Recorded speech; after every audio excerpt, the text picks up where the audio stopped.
check out ESPN Film's newly released 30 for 30 podcast. From the producers of our award-winning documentary series, this is an amazing collection of sports stories you need to hear to believe. Speaking of amazing, Delta Airlines and the Fly Delta app make your travel experience amazingly easy with real-time bag tracking, e-boarding, and passport scanning during check-in. And don't forget to download 30 for 30 podcast to fill your flight with stories that will keep you coming back for more. And now, Jalen and Jacoby on ESPN Radio. When I pop the trunk, head the day. Y'all pop the trunk, I pop the hood. Now act stupid, I'll pop the trunk. Now give me your boom.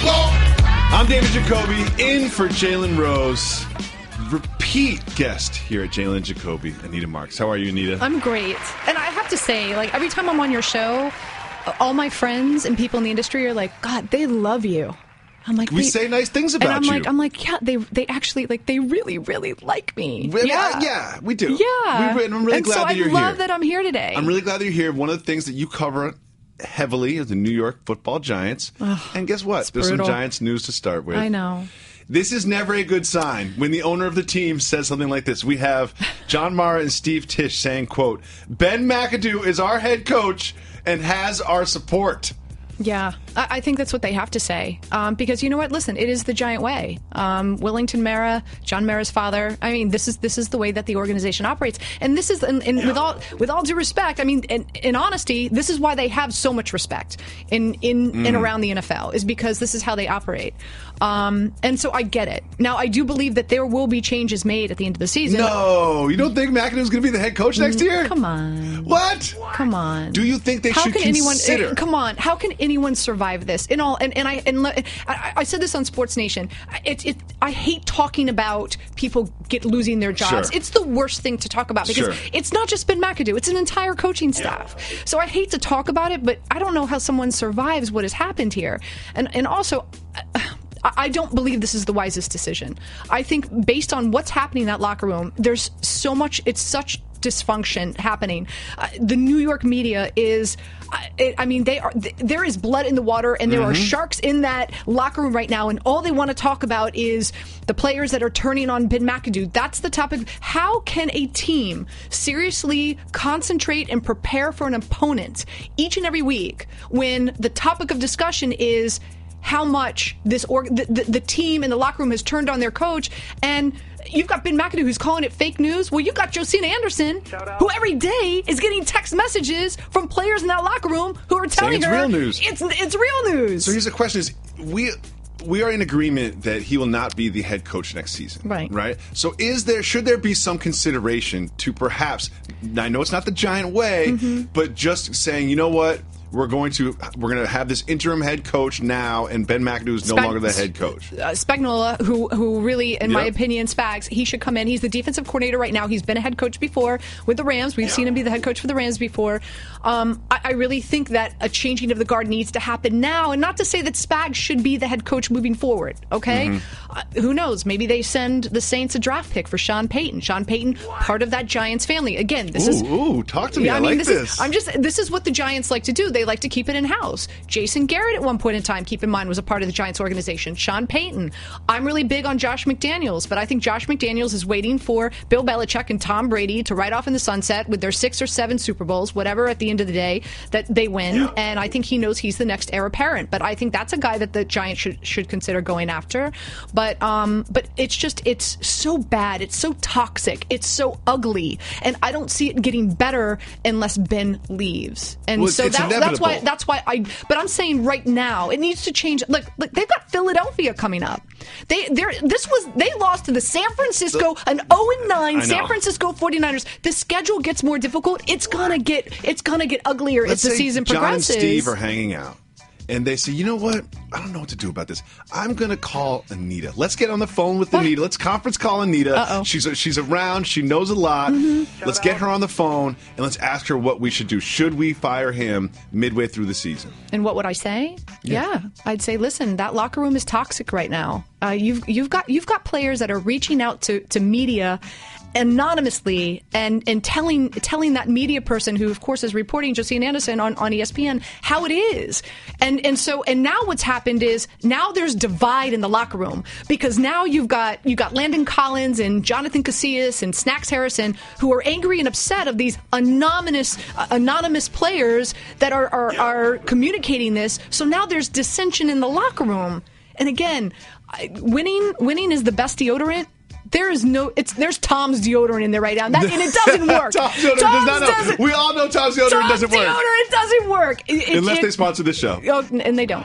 Right? No, they don't. Okay, no. thank you. No. So it's going to get worse because this team is going to continue to lose. So I think it's the best interest of this organization, what's going on in that locker room, to move on from Ben right now. And there's also some news about Roger Goodell's extension. Now, this has been talked about in the last few days, and Jerry Jones gets involved. Now the NFL Compensation Committee has said, Jerry, enough is enough. Like, we'll leave yourself out of this. And reportedly, Goodell asked for the following. I love this so much. This is so great. $49.5 million a year. That's American dollars. $49.5 million a year. That's only, by the way, it's only $9 million more than he's made. He's averaging $40 million. Everybody wants a bump. I mean, understand where this is my favorite part, what the bump up is. We're talking about $9 million. He wants health care for his family for life, forever. Don't we all? Sure, love that. Just get that security and a lifetime private plane. Right. Soft move or boss move? Making this sort of request amidst this environment. When I negotiate with ESPN, I'm scared to ask for first class. I love playing for life. That's ridiculous request. I'm worried I'm not going to get an ESPN extension if I request first class. This dude's asking Coach is fine. Coach is fine. As long as you're in the middle seat, you'll be fine. Get the exit row. You're all right. I think it's comical for us and it's funny for us because we're the average Joe Schmoes. Sure. This is a totally different lifestyle. I mean, this is obviously a totally different pay grade, access and the availability to anything and everything in the world. But listen, I give him credit. Look, it's a boss move. He also sees the numbers. When you're the commissioner, you see the numbers. You're like, we are making billions of dollars here of profit. So I just want my piece. To be honest, I just want to be his agent. I mean, I like it. I like the plane for life. 10%. But when it got later in the negotiation, I'd be like, I also want my own logo on the plane. I want a decal, and I want to pick my pilot. I think the big. We're having fun in regard to what monetarily he's making, but I think the big issue here is, you've messed up on so many domestic violence in the NFL, a number of things that in his tenure have gone wrong, and then now you're coming in with a boss move and negotiating. Papa John's is involved. It's not like things are going great. When things are going great, you can ask for this sort of a thing. Exactly. But when the very foundation of the business, which is television ratings, are going down, it's hard for your salary and compensation to go up. The whole national anthem issue, a big reason why. Listen, I play golf a lot in the summer, and I'd say 60 to 70% of the guys that I play golf with have all said to me, I'm not watching. I love the NFL. I'm not watching. Why? Because they find the whole anthem issue very anti-patriotic, and it's been a turnoff. And so ratings, all these things, all these negatives that have happened under his tenure, and he wants his own plane. We celebrate women every week. Every Wednesday we have a special episode just for women. Really? Women Crush Wednesday, we call it. Maybe I should fly out to LA every Wednesday. Every single Wednesday. You can fly out on your own dime and volunteer your time here on Jalen and Jacoby. Love what you did that there. Changed. Thank you. I want to talk to you about the Cowboys. How about them Cowgirls? How about them? Well, everything was going pretty good. Won 3 games in a row. And then they gave up 6 sacks to one human being on Sunday and got waxed by the Falcons. Do you think they will make the playoffs? What is happening now? No, I do not think they will make the playoffs. I mean, first and foremost, obviously the biggest news is Ezekiel Elliott, right? So, of course. He fought that battle and he won and then he failed. And then he won and then he failed. And so now a new hearing is set for December 1st. But everything I'm hearing is it's going to be 6 games. So he's not coming back until they take on Seattle.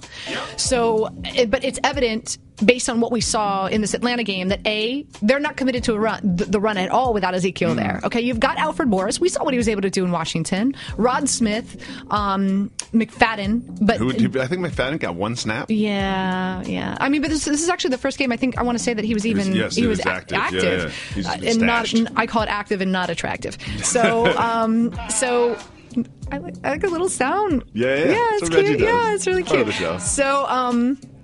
So first and foremost, it's evident that this is a Dallas Cowboys team. They're not committed to the run. Number two, their offensive line, obviously not 100%, not healthy, as you said. Smith was out, Green was in, gave up 6 sacks to one Adrian Claiborne for the Atlanta Falcons. So, but it's not all on the offensive line. The coaching staff needed to make adjustments. Jason Garrett, Scott Linehan, they needed to make adjustments, and they didn't. If that's happening, you go in there at the half and you say, okay, guys, this is what we're going to do. We're going to go jumbo package. Let's put an extra offensive lineman on the line. Let's move in there. We'll help with the running back. Anything. Let's move the tight end over so that he can at least help chip. How about you keep a running back in the backfield for max protect, extra help out of the backfield? None of that happened. So you've got to put it on the coaching staff. On top of that, like, I'm not a big fan of Dez Bryant. I haven't been for the past 2 years. Well, he's Dak Prescott, apparently, because he doesn't throw the ball his way too much. Well, here's the thing. I spoke to a number of coaches and players, and here's the difference. Tony Romo would force the ball to Dez Bryant. Ooh. And Dez Bryant's what his wheelhouse is I'm big, I'm strong, throw the ball to me, I'm going to go up, I'm going to fight for it, and gosh darn it, I'm going to catch the ball for you. Yes. Dak Prescott doesn't do that. Dak Prescott throws the ball to open guys. Receivers. Yeah. Dak Prescott is not going to force the ball. So this, you have a quarterback who's not playing a wide receiver's strong suit or his game. On top of that, with all due respect, he's old. Father time has caught up with him. Injuries. He's got like 9-12 screws in his foot. He's dealing with a knee issue now. He doesn't run great routes. He's not fast, and he drops a lot of balls.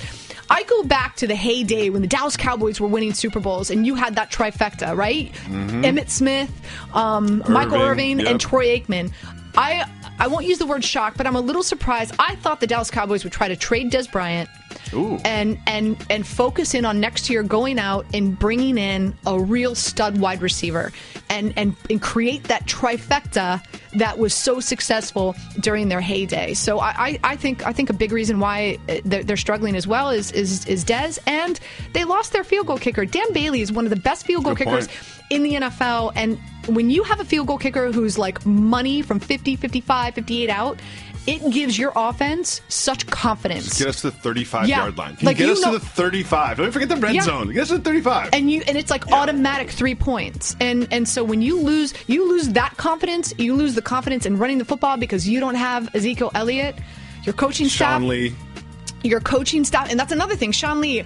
Sean Lee is one of the underestimated, undervalued. I don't think people realize how awesome Sean Lee is as a player. As soon as Sean Lee went out, Matt Ryan, he took advantage of the matchup. Yep. I was telling people in fantasy, you know me with fantasy, I'm a fantasy nut.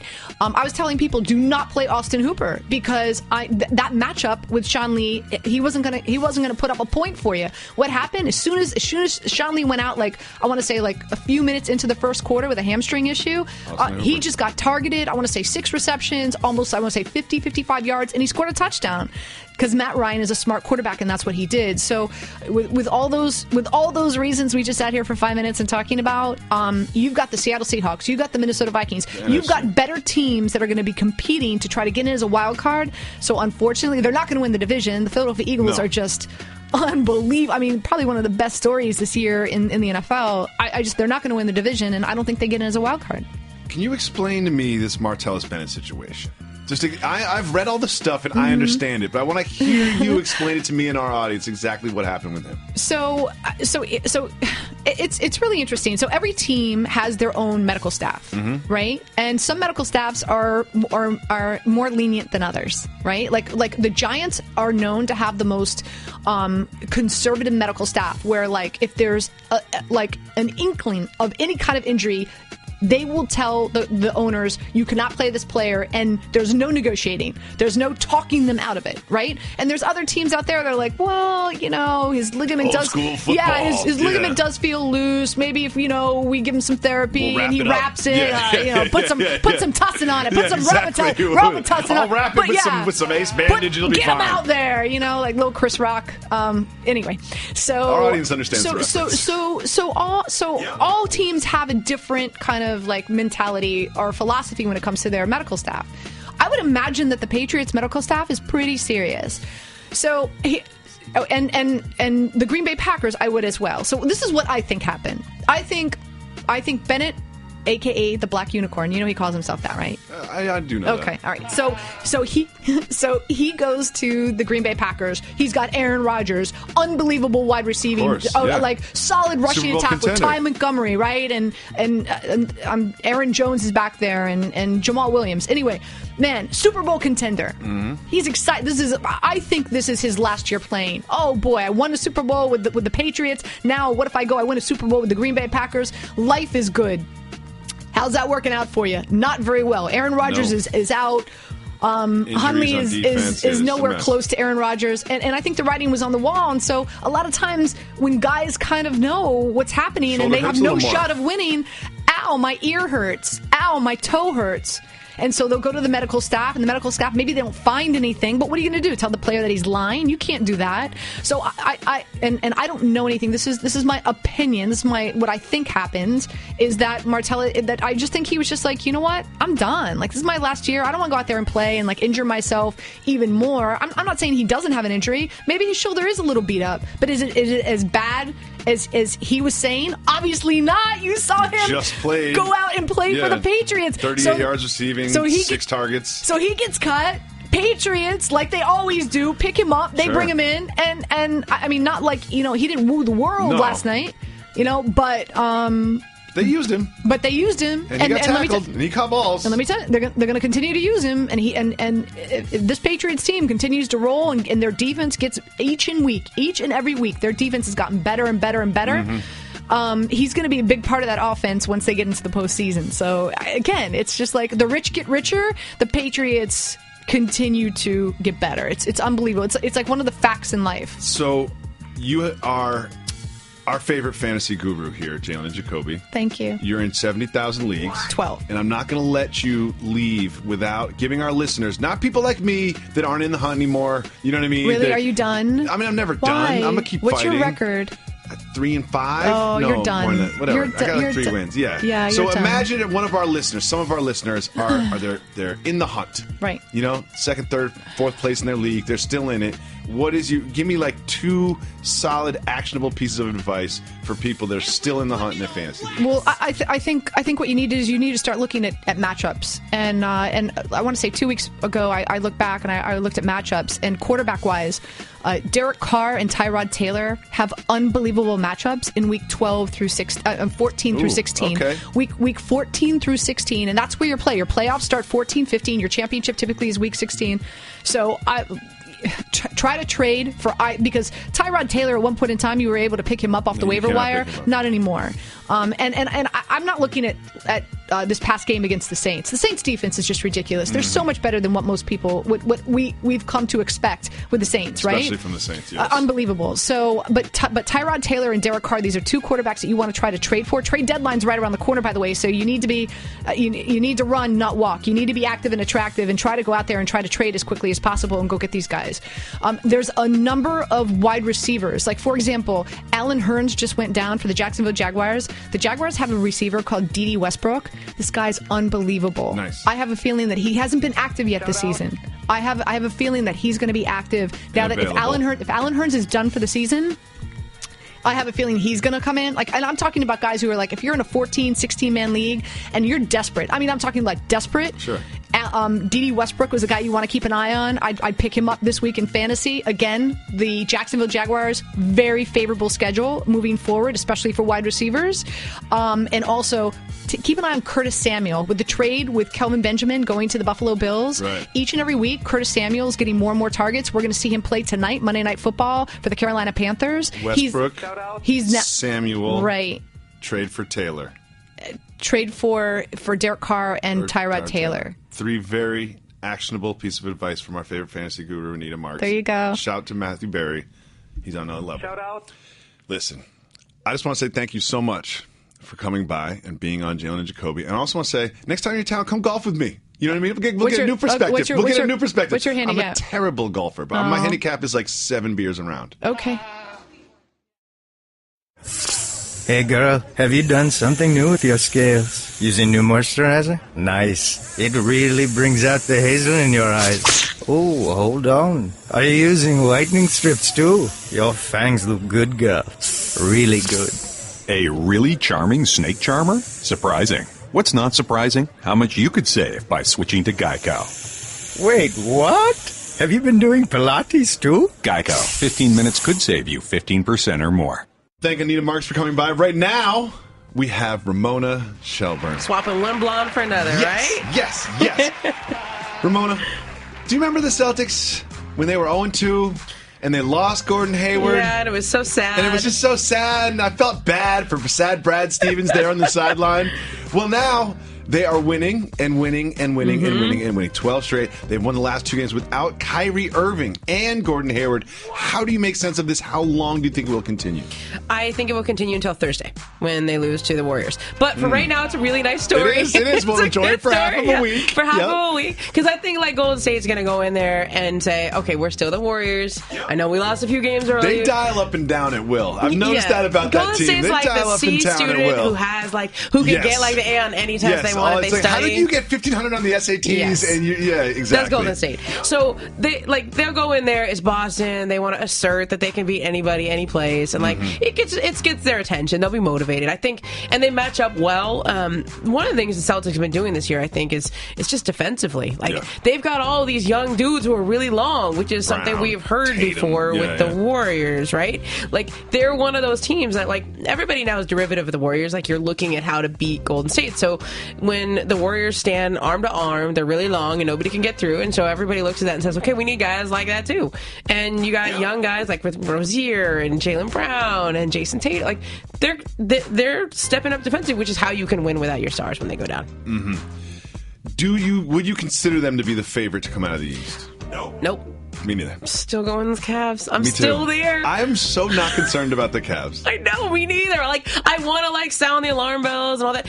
I can make a case. I can play that part and say they're the oldest team in the league. But why? I can say they don't have the same team around them. Isaiah Thomas is not. If he comes back, maybe he's not the same guy. How much can you count on him? LeBron needs another playmaker alongside of him. If Isaiah is there, I could do that. I could get you all riled up. I could make the Cavs are doomed case, but I don't believe it.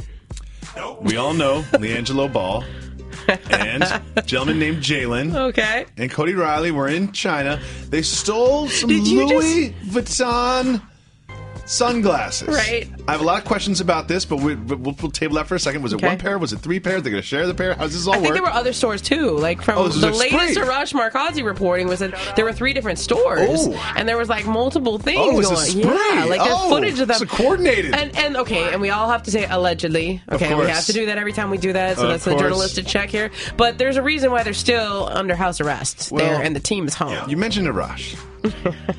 He's also reporting that while in China, the president of the United States pulled the president of China to the side, put his arm around him, and was just like, hey man, can you help me out with this ball thing? I'm a big fan of the Big Baller brand. You know what?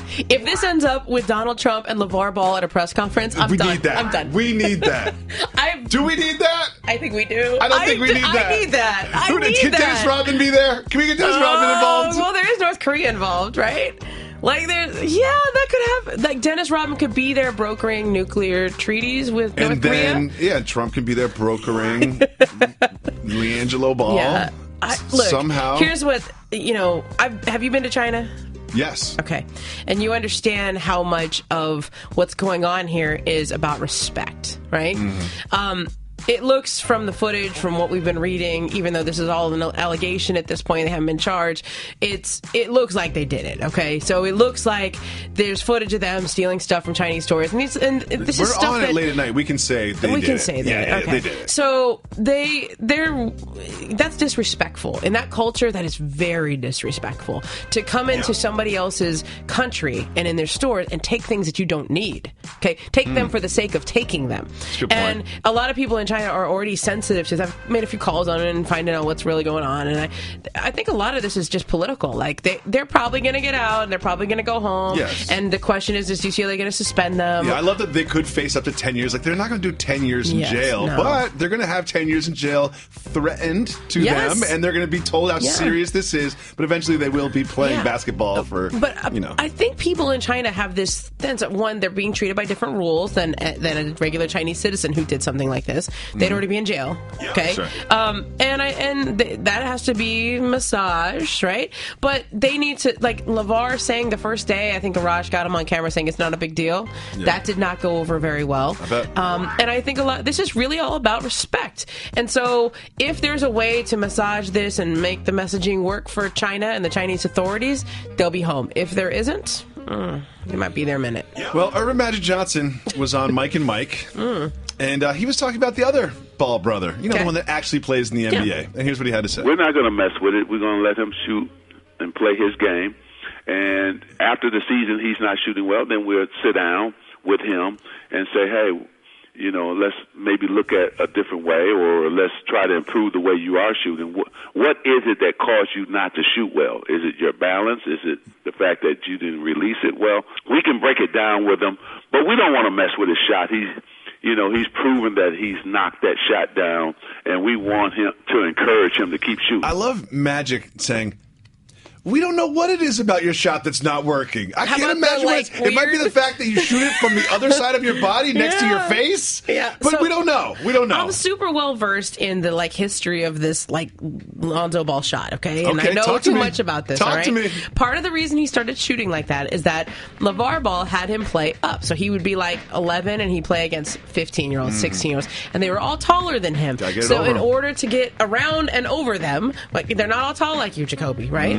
He was a little Lonzo at that point. He just developed this weird shot, right? He just it was just an adaptation, an evolutionary adaptation, right? Sure, get Darwin on they it. go in, and so then, he's always said, I don't need to change the shot if it's going in, but if it's not going in, I'll think about changing the shot. And it was he said that in his draft interviews, he said that to the Lakers, but when the Lakers, remember they had 2 workouts with him. And the first workout he came in was not all that impressive. I don't think he'd really been training all that much. He'd been training, but not game shape, right? And I think he was sick or, whatever. We all heard those stories afterwards. Yeah. So the Lakers had another workout with him, and he went through and he met Magic and Rob Pelinka went out to Chino Hills. They did it on Lonzo's turf. And I talked to somebody real close to Magic, and they said, Earvin just needs to watch the guy shoot and see if it goes in. I mean, you remember Magic had a weird shot too. Well, not like that, okay? Not like that, but yes, he did. It was a non-traditional form. He's seen strange shots before. As did Larry Bird, one of the best shooters of all time. One of the best shooters of all time. Okay, but his was way up here. But he needed to look at it for himself and say, can he get that shot off in the NBA? And after he saw him the second time, he felt confident that he could get it off in the NBA. It's a strange shot, but the guy's 6'6". I mean, by the way, Ben Simmons has a weird shot too. Shoots with the wrong hand. Correct. And a lot of people were like, I don't know if that guy can even shoot in the NBA when he gets there. He can't shoot in the NBA, but he doesn't. But look how good he is anyway. Exactly. He does everything else. And he does everything else, and he's really aggressive, and he's 6'10".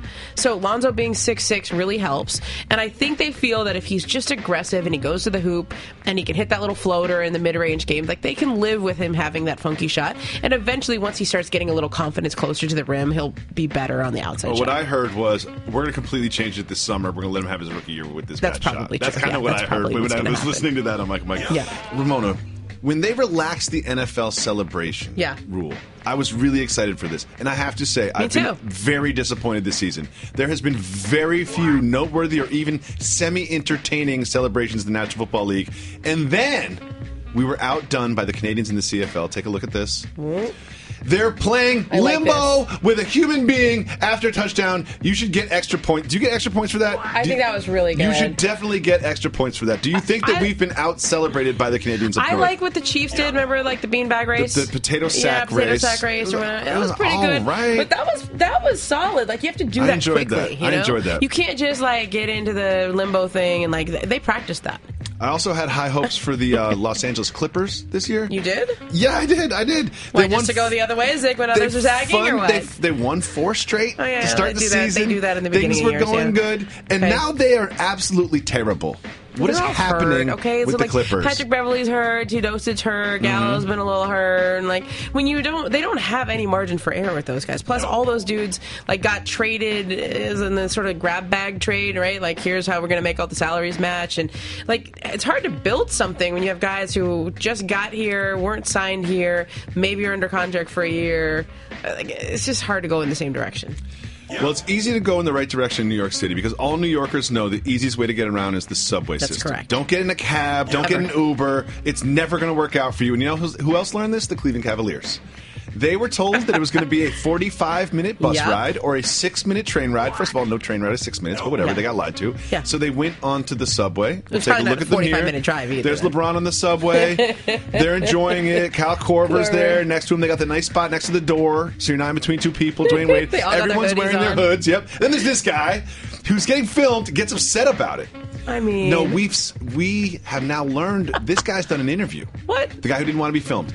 Did not know it was LeBron James next to him. Thought it was a college team. He was in his phone. Everyone's in their phone. And they had He said it was hoodies on. early on. It was early on in the day. He hadn't had his latte yet. Okay. And he didn't want to be filmed. He also said this. So good. LeBron James elbowed him 2 or 3 times. To let him know. So anyone who's been on the subway is if you have an elbowy person next to you, it's a problem. Yeah. So he actually spoke to LeBron James and asked him to stop. And a teammate said, no, it's cool. No, it's cool. Like, in other words, hey, bro. That's the dynamic LeBron. of the Cavs. Can I read way too much into this? It's like if someone else speaks to LeBron, like someone else has to get involved and fix it. There was a minute there where it looked like LeBron was flirting with the Knicks again. You know, like, we got Porzingis. And, right? It looked like, Phil's gone. They got a nice team. Ooh, I like what you're doing here. But that guy just ruined it. He did. That guy. It's all his fault. He's like the Bartman of the Knicks. Stop being such a tourist, Cavs. Stop filming your rides on the subway. I'm just trying to get to LeBron work. films every ride. Like, do you follow him on IG stories? Of course. He's in the back of a transit with his own logo in there. All he does is listen to music, but it's the same thing over and over and over. It's like, I get it. You don't need to just listen to the same song and show me different sections of the same song, LeBron. I get it. You know the he's words. wagging the dog, right? Like, he knows that we have to listen because every once in a while there might be like a great subtweet in there. He might be throwing shade at somebody. One of those songs might be like Meek Mill where he's like saying something about Kyrie. Like, he's doing that because he knows we have to watch. I'm always curious why he's in a car with his headphones on listening to music. True. It's almost like they should invent something that would pump sound throughout the vehicle to surround you with it. That you don't need to put earbuds in. That is not something I would have thought of, but it's a really good point. I know. I've seen the car. It's a big van. It's a transit. Yeah, it's like a big carrier van, so it's not just like a car. I'm a minivan enthusiast. That's like a I think it's more than a van. It's more than a van. It's like the money team van. All right, we always say we have to give our listeners a dope pod to step to. So we're not just we have no radio today. Okay. We've got guests in for Jalen, but we're not just going to mail it in and give you 22 minutes. We're going to do some exclusive podcast content. Here we have Ramona Shelburne joining me in the Jalen and Jacoby studio. Ramona, I'm going to ask you some questions about the National Basketball Association. Let's do it. They're going to be very simple and straightforward. Do I get to ask you questions too? Of course. Okay. Are the Pistons any good? Yes, I think they're good. I think they're like going to make the playoffs and be out in the second round. That's big for them. Okay. That's progress. Let's play fill in the blank. The Bucks are the blank best team in the Eastern Conference. Fourth. So they're bumping the Raptors or the Wizards? I think I'll bump the Wizards.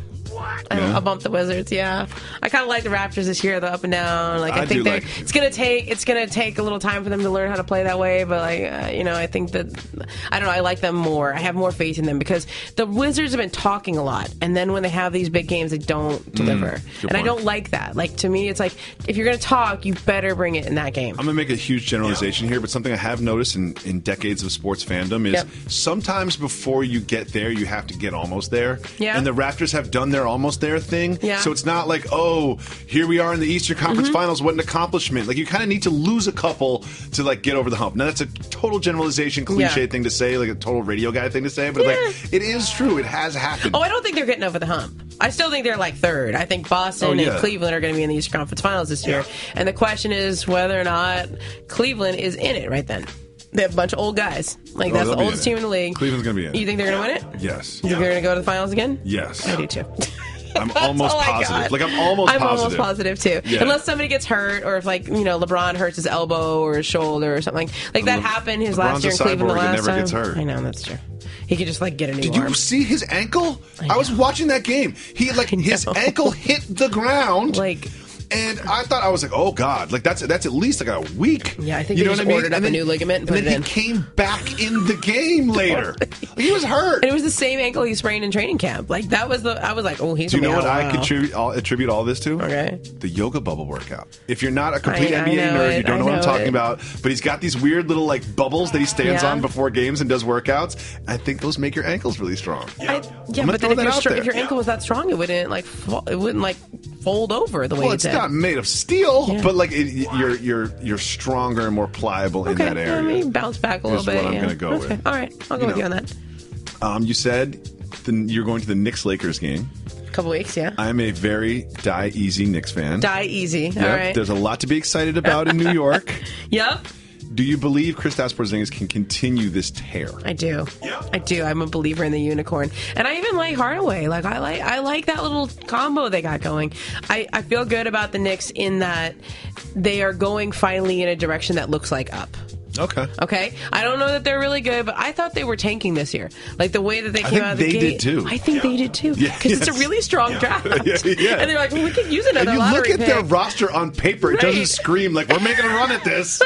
You kind of got this sense like, oh man, they started off so bad, and like Hornacek's job was kind of in question, and are they playing the right way? Can Porzingis bring it? And then his brother's out there talking like, oh, he's not going to only think about the money in free agency. And I was like, this is not going in the right direction. And it's starting to, now it seems like they're in a direction that looks like up. I do agree. So I'm not going to talk to you about where LeBron James is playing next year because I have a little bit of fatigue on that topic, and I don't think that he knows where he's playing. It's also November, yeah.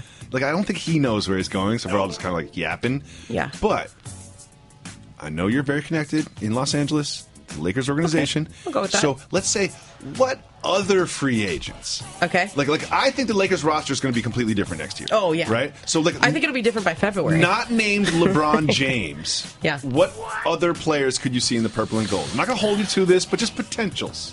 I don't think anybody has talked nearly enough about the two big centers who are going to be free agents this summer. DeMarcus and DeAndre Jordan. Ooh, for DeAndre, I just feel like he just resigned because of that whole hostage situation. I know. We're still reliving that. That's already coming up. Right. That's a 4-year deal with one, he's got an one option. He can opt out. They've been trying to talk him into an extension. He doesn't have an agent. They don't want to negotiate with him until he gets himself an agent. It doesn't really behoove him to do it now. No. Because he can make a lot more money by opting on doing another max deal or something like that. If you don't want to give him the max, what do? I think Boogie's still... He's not Supermax qualified. Yeah, DeAndre would be. DeAndre is. Yeah, DeAndre. Now, Boogie, because he's in New Orleans, right?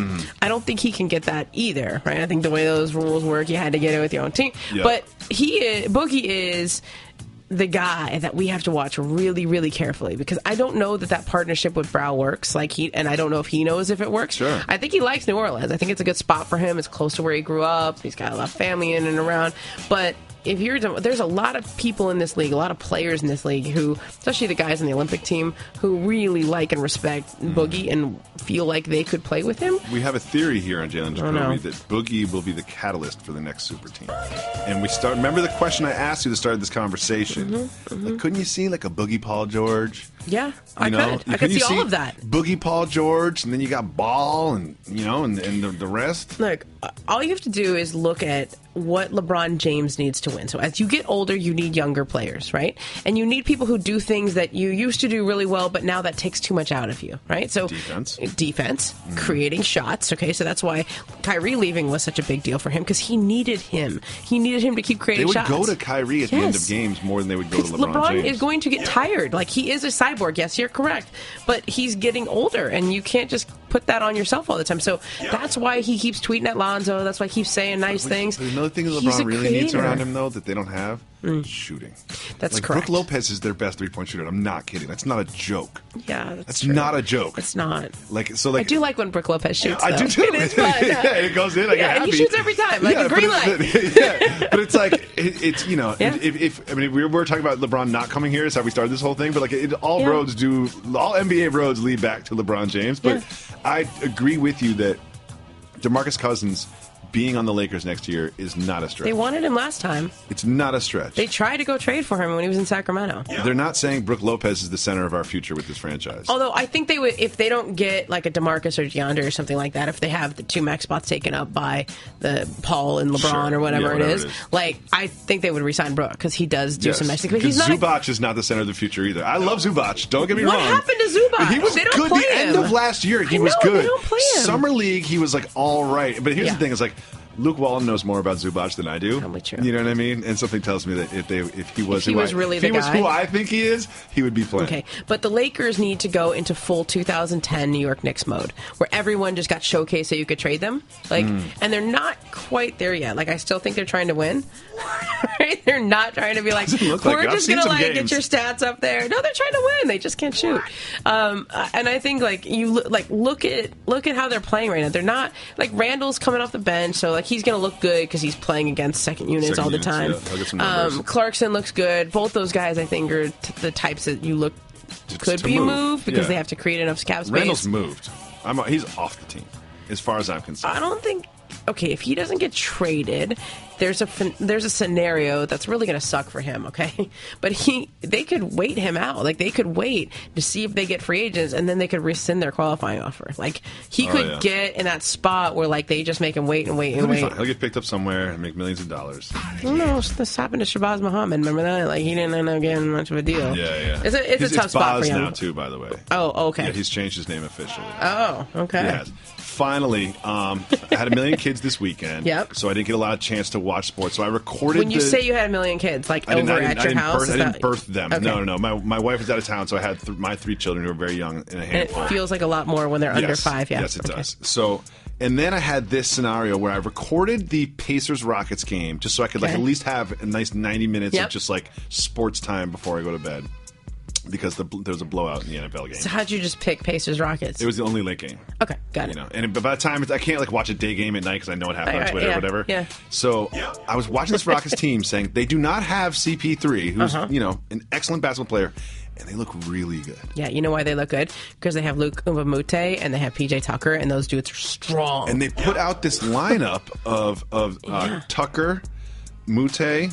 Ariza and Capella, and they're like, we don't care if James Harden. If James Harden doesn't play defense, guess what? Everybody else in our uniform does play defense. It was pretty impressive to the point where it led me to ask this question to you: could they beat the Warriors in a 7-game series? I don't see it. No. Sorry. It's hard to pick another team against the Warriors. I know, we're trying to Let's make it 0 to 100. What percentage chance would you give them? It's going to be less than 50. I say 15%. 15%. 15. Somebody could get hurt on the Warriors. That's it. 15. That's it. I'm sorry. Oh, that bums me out. Because to me, like, okay, the Warriors are, and I have to check the stats on this, but last year they were one of the best teams. We don't check stats on this show. Don't worry about it. I know. Just say stuff. Okay. Yeah, whatever. But last year they were one of the strongest teams at defending the 3-pointer. What do the Rockets do really well? Shoot the 3. So the Warriors defend what the Rockets do the best, and when you take that away from them, then James Harden has to do a lot of dribbling. And I know they got Chris Paul to do some of the dribbling too, but like I just think, how do they win if you take away their best weapon? It's yes or no question. Does Chris Paul play on the same team as LeBron James next year? No. Why not? I don't think they want to play together. I think that they're friends, and that's all it needs to be. Oh, like you don't the same way you don't want to like move in with your friends. It's like you don't want to ruin that friendship. Like, I don't think their games go together. Like I don't see it. Like there's been a LeBron lot of and Derrick Rose's game don't go together. No, but he was a little desperate. Okay, like Kyrie left. There wasn't much else out there at that point. Okay, but and I don't think Chris was already off the board at that point. Sure. Dwayne didn't really have a job. Chris also wanted to get paid at that point. That's not something that. Yeah, he didn't make that. I mean, he gets a chance to make money, but I don't know that Chris is getting a big deal next year. I think he left a lot of money on the table. His performance, but right now, to me, Chris Paul made a huge financial sacrifice and risk in his move to Houston, and he did that because he recognizes to be one of the all-time greats, which he already is. You have to win, and you have to be seen as doing everything in your power to do that. It remains to be seen whether that team has enough to win. I think they did the right thing. I think that they have the right construction, and like what you say is correct. They're long and they're good and they won on opening night and all that, but I just don't see anybody beating the Warriors unless somebody gets hurt. Well, I'm going to eat my words. I know it. You just set me up like you're going to play that back. Don't worry. No, they never record this show. Yeah. And all the staff just they don't even There's listen. Like a clip of me on They're Around the not Horn listening saying, right now. Yeah. Chris Paul will not leave $200 million on the table. Of course. He's the head of the Players Association, and he didn't negotiate that deal. Here's how it works on this show. Oops. If you're right, we'll play the clip. Got it. If you're wrong, got it. Media got corrupted. Media got corrupted. We don't have it. Okay. Thank you so much for coming through. It's been a lot of fun. All of our podcast listeners will be back tomorrow, as we always are, and I believe we might even have Jalen Anthony Rose. Woo.